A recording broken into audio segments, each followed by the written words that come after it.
I'm Andrew Michaels. I am the director here at Camp Luz. We're at Camp Luz where we are working on our new building project, expanding our garage. My name's Arlen Steiner, and this morning we're working on a garage project. Well, the old garage, I think, was original to the camp back in '53. If not, it was soon thereafter. And since then, we've acquired, some additional equipment, and we just need more space for storage and for workspace.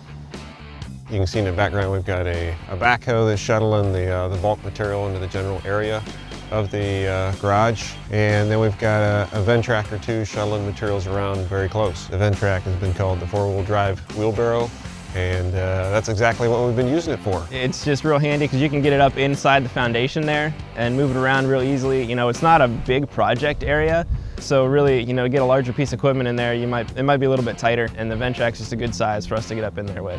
Working with tight corners, we had some block in there earlier, and I was working around that at the time being to distribute the gravel with a center articulating frame that lets you sweep around objects fairly nicely in compact quarters. And I did that for most of the process, and then at the tail end, once we had gotten to the point where I could drive the machine out of the foundation area, we used the scoop, again, kind of as a four-wheel drive wheelbarrow, to load up the block and tote it out very easily.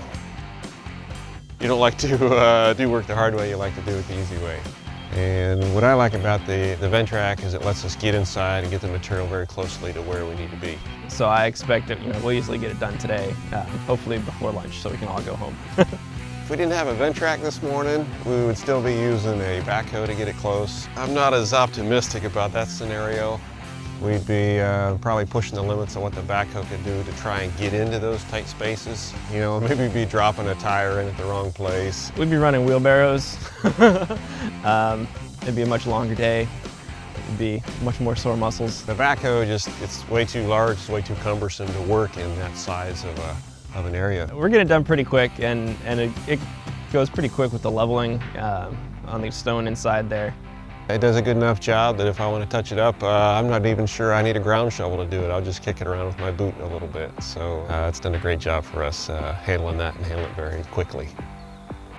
This job was easy to set up and do. I got a call yesterday that said, hey, can you chip in? I went home last night, spent 5 minutes, unhooked my mower, hooked on the scoop, loaded on the trailer, and had it ready to roll for this morning, and required very little prep work. I didn't have to drive a large machine on the road numerous miles to get here, just hook it on behind the pickup. It's nice and compact and easy to do. So that's one of the fringe benefits of having a nice, small, compact, but powerful, potent unit. Like my Ventrac.